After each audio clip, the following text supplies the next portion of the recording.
Moi, j'ai vu tout en 26 ans. J'ai vu tous les sexes dans tous les sens. J'ai vu des des des j'en ai eu de toutes les couleurs, de toutes les grosseurs. J'ai tout vu. Est-ce que tu peux te présenter, s'il te plaît? Alors, je m'appelle Bruno Henkes, j'ai 60 ans. Je suis patron d'un club libertin depuis 26 ans. Et puis, j'ai 3 enfants. Voilà, je suis malheureusement veuf depuis 5 ans. Et je suis dans le libertinage. Qu'est-ce que ça veut dire tu es dans le libertinage?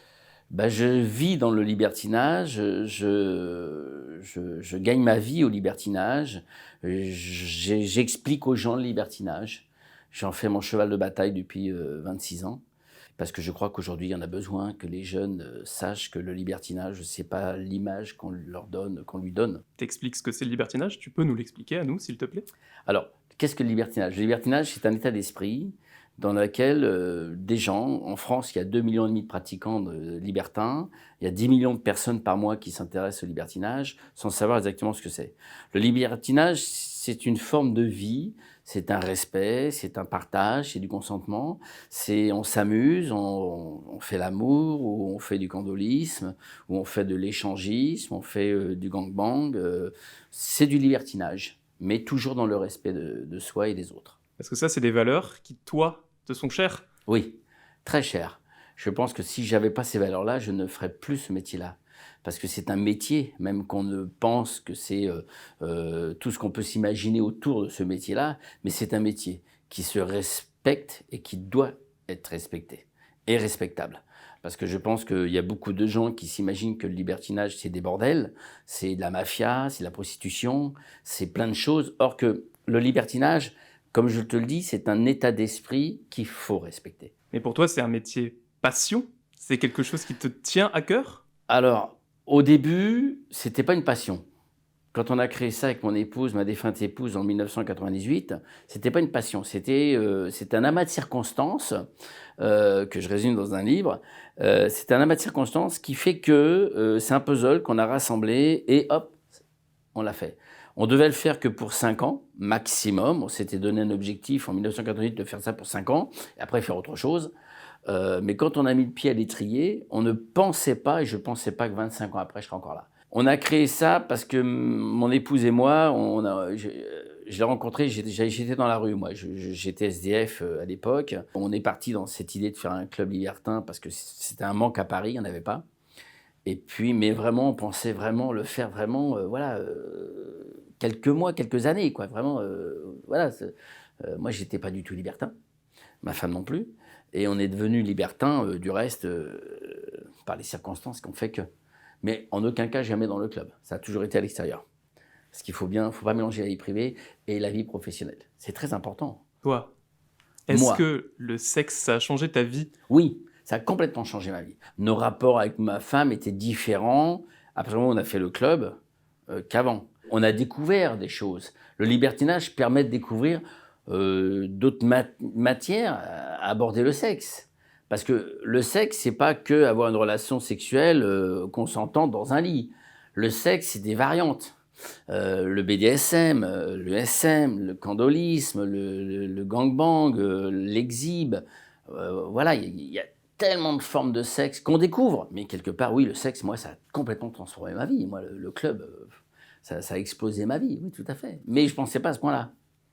Parce que tu as pratiqué tout ce que tu nous dis? Oui, On moi, peut je en- pratiquais. Ouais. J'étais libertin avec mon épouse. Oui, on était libertin. Mais aujourd'hui, non, c'est fini, ça.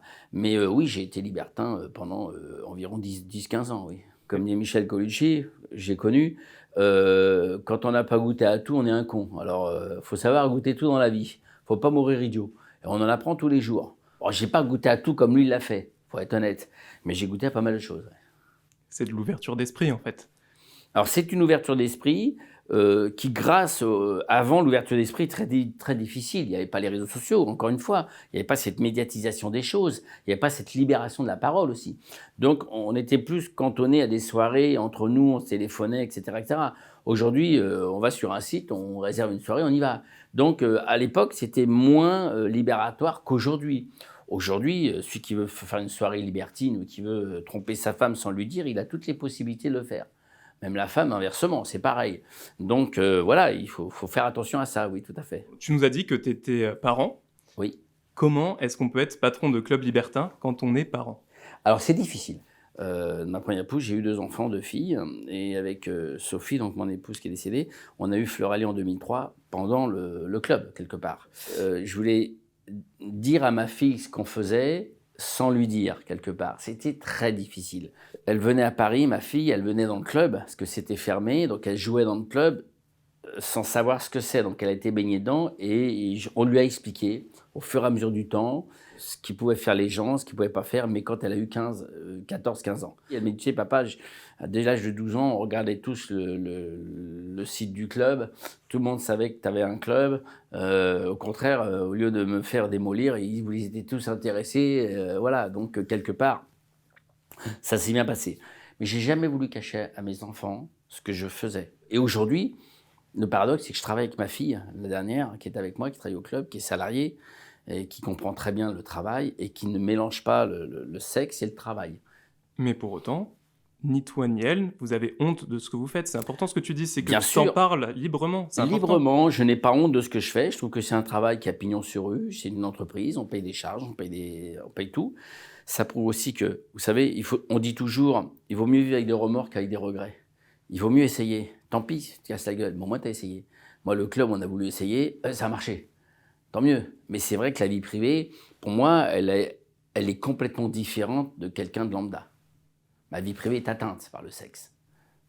Voilà, faut le dire honnêtement. Surtout qu'à force de voir tout ça. Alors, moi, j'ai vu tout en 26 ans. J'ai vu tous les sexes dans tous les sens. J'ai vu des des j'en ai eu de toutes les couleurs, de toutes les grosseurs. J'ai tout vu. J'ai beaucoup de gens qui me confient, qui m'appellent, qui me demandent des conseils. Toute profession veulent savoir ce que c'est que le libertinage. On va pas se mentir. Le meilleur moyen de savoir ce que c'est que le libertinage, c'est d'approcher quelqu'un qui puisse en parler librement, la tête sur les épaules. À chaque fois, on demande « et qui vient chez toi ?» C'est la question toujours. Mais la réponse est toujours la même. Je ne sais pas. Qui vient chez moi? Parce que il n'y a pas que pour toi qu'il y a le cloisonnement entre la vie privée et la vie professionnelle. Non, Ils font ce qu'ils veulent. Ils font ce qu'ils veulent. On a tous un cul. On va pas t'en faire un deuxième. Tu en as déjà un. Il me semble que tu es un homme, tu as déjà un cul, tu ne vas pas te faire un deuxième. Donc je ne vois pas qui t'empêche de faire ce que tu veux. Juste pour revenir sur l'obligation, tu as parlé d'obligation. Oui. C'est quelque chose qui revient pas mal quand on parle de libertinage, le consentement. Le consentement, On peut en c'est parler la base même du libertinage. On ne peut pas obliger quelqu'un sans consentement. C'est du respect, mais le consentement, c'est avoir l'accord de la personne. C'est un peu comme le BDSM ou le SM. Si vous voulez attacher quelqu'un ou mettre un masque ou des menottes ou quoi que ce soit ou fouetter, si vous n'avez pas le consentement de l'autre et les limites de l'autre, vous ne pouvez pas le faire. Et comme toi, tu as pratiqué, tu n'as jamais ressenti la jalousie Non. la jalousie? Non, j'ai jamais ressenti de jalousie parce que je pense que on a fait du libertinage que quelques années après déjà.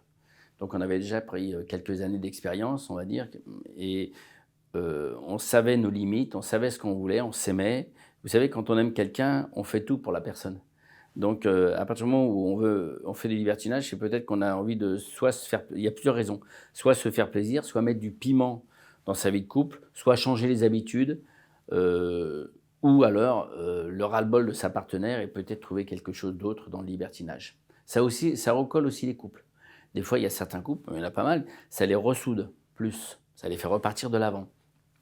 Mais bon, pas toujours. Ça peut être une thérapie de couple, en fait, le libertinage. C'est une thérapie de couple, oui, oui, tout à fait. Du reste, il y a de plus en plus de gens qui font ce métier-là, qui s'appellent les sexologues, les thérapeutes sexuels. Et oui, il y a beaucoup de gens, oui, il y a beaucoup de couples qui devraient aller voir ces gens-là parce que le sexe peut apporter un bien dans un couple, mais ça peut aussi détruire un couple. Et c'est quoi tes fantasmes? Aujourd'hui, je n'en ai plus. Depuis le décès de mon épouse, mes fantasmes se sont évanouis dans la nature. Aujourd'hui, mon fantasme, on dirait, ce serait que ma fille soit heureuse, mes enfants soient heureux et qu'il n'y ait plus de guerre dans ce monde de fous. Voilà. Et que tout le monde soit soi-même et réaliste face à l'adversité qui est la vie. Et donc le sexe, t'as fait une croix dessus, aujourd'hui? J'ai fait une croix sur le sexe libertin, oui, tout à fait. Ah, complètement. Moi, maintenant, je suis tout seul. J'ai quelques copines, quelques amis. Enfin, j'en ai beaucoup, mais mais ils savent que moi, je cherche plus ça, quoi. C'est fini.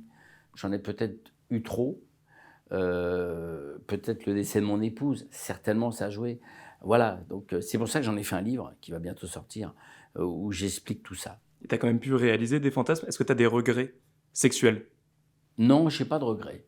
Si c'était à refaire, par contre, si c'était à refaire aujourd'hui, j'aurais 30 ans, comme j'avais 35 ans quand je l'ai fait. Est-ce que je le referais? Je ne sais pas. C'est ça que je ne sais pas. Dans ceux qui viennent au club aussi, ça a changé? Est-ce qu'il y a Oui. plus de jeunes? Est-ce qu'il y a... C'est Oui. quoi le public Ah oui, il type? y a beaucoup plus de jeunes qu'avant. Ah ouais, ouais. Aujourd'hui, il y a une recrudescence des jeunes de TikTok, faut être honnête. J'en ai une 18 ans et 3 mois qui est venue au club, 18 ans et 6 jours. Elle est venue au club, elle m'a montré sa gravité. Je viens d'avoir 18 ans, je voulais absolument venir dans votre club. Alors, j'ai dit pourquoi? Je vous regarde depuis des années, ça fait 5-6 ans, je voulais venir. Je dis, mais attendez, vous avez 18 ans à peine, vous avez autre chose à faire. Non, non, non, je veux voir ce que c'est. Aujourd'hui, les jeunes, je suis sûr que je les interroge, vous savez ce que c'est que le libertinage? Ils vous disent oui. Avant, il y a 15 ans, c'est quoi le libertinage? C'est un bordel. C'est sans savoir. Aujourd'hui, oui. C'est les partouzes, c'est les MST. C'est des partous, des MST, des prostitutions, la mafia, enfin voilà, les viols, etc. C'était une image qui était sordide. Mais non, nous, les clubs, c'est des endroits sains. Qu'est-ce que tu dirais à quelqu'un qui veut se lancer, que ce soit un jeune ou même pas si jeune que ça? Se lancer dans le libertinage, qu'est-ce que tu lui dirais? Pour pratiquer le libertinage, je donnerais plusieurs conseils. Prenez pas les avis des autres, parce que je pense que le libertinage, c'est comme tout. Dans un restaurant, c'est la même chose. On va vous dire, c'est pas bien, on mange mal, et puis vous, quand vous allez y aller, vous allez dire, bah, finalement, j'ai bien mangé. Donc votre avis, c'est le vôtre. C'est la première chose. La deuxième chose, soyez consentant en vous-même. Quand vous y allez, soyez sûr de vous. Si vous voulez découvrir, c'est une chose. Pratiquer en est une autre. Quand on va pour la première fois dans un club, généralement, on vient pour découvrir l'endroit.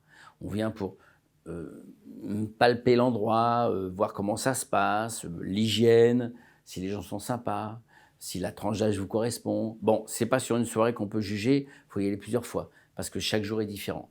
Mais il ne faut vraiment pas se forcer. N'essayez pas d'emmener quelqu'un en forçant dans un club, parce que vous allez détruire la relation que vous avez avec. Il faut accepter que l'autre veuille ou pas. C'est tout le principe du libertinage.